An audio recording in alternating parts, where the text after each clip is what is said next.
Ready? Yeah, so what is your teaching philosophy? Teaching philosophy would be, I definitely believe in teaching, providing kind of the best quality education for students that traditionally don't get it. And I think that's kind of where I see my own role in the world of education, is making sure that students that are traditionally maybe marginalized by schools and the school system get access to an education that prepares them for college, to kind of be successful in life, in the academic and professional world, and also just in general. And I think that schools can do a lot to kind of address a lot of the inequities in society, and at least give students opportunities or the tools and skills that they're going to need to be able to kind of rise over the challenges they face. What is your philosophy on your students' learning, and what do you hope to learn in order to combat those inequities? So I think students come in with all different sorts of knowledge. Some students come in with kind of a strong academic base, some don't. But I think that all students have something to provide in class, or something to draw from, or assets that they have. And so I think it's important to always start from that place of what do students know and what do they care about, and to find ways to connect that with what the skills that we're trying to help them become better at, and also the content that we want them to be able to learn. And so in terms of, we have a really diverse population of students at CAT, lots of different learning needs and styles, and kind of like multiple intelligences. So it's important to be mindful of those when you plan and teach. I could always do better. I think differentiation is an area where even really veteran teachers have a lot of room to grow, and it's always something that you can kind of improve, because everyone's needs are so specific. And so, yeah, I think that was the question. Yeah. What do you think is the purpose of your class, in terms of in the world history standpoint?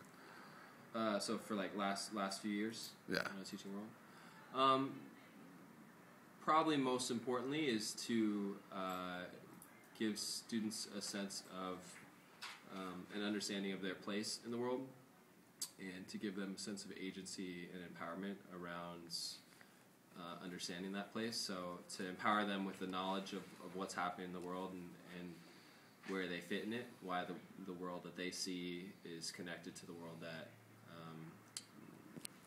they haven't seen either historically or kind of contemporarily.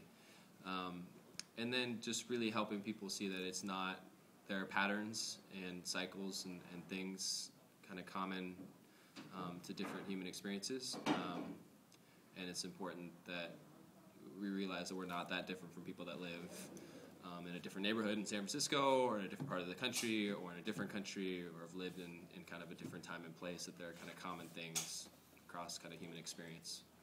Okay, thank you. If there's one thing you want your students to leave your class with at the end of the year, what would it be?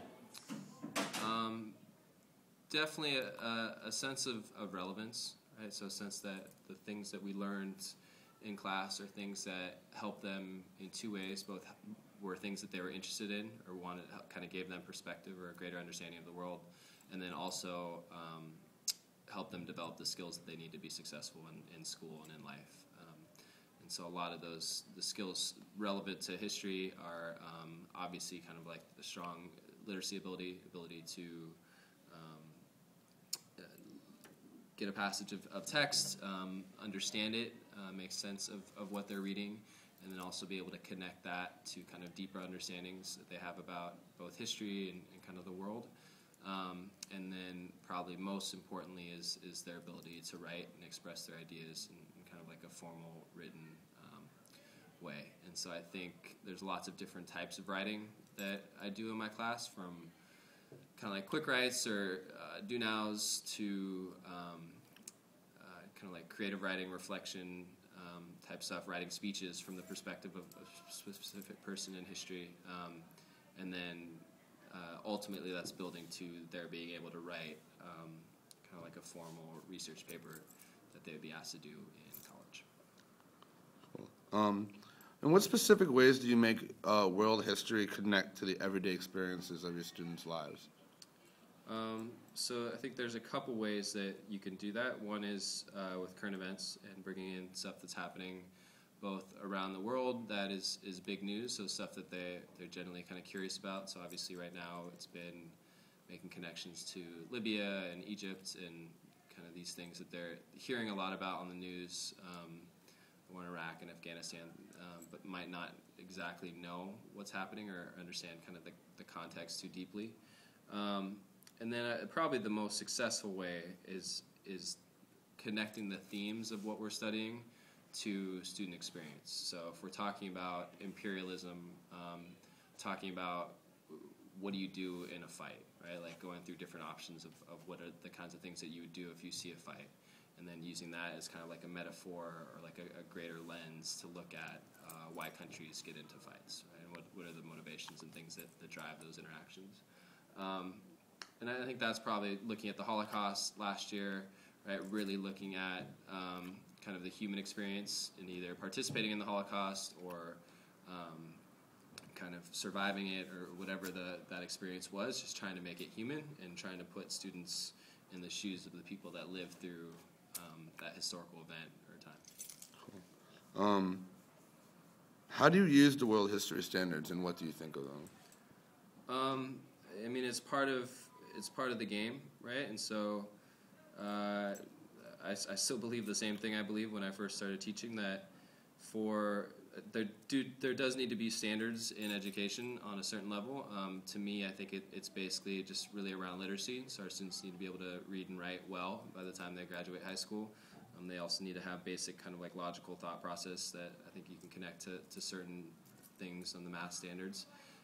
For history, I think the test is super subjective, so I think it's a really hard test to teach to. I think there's so many content standards for history that it makes it really hard.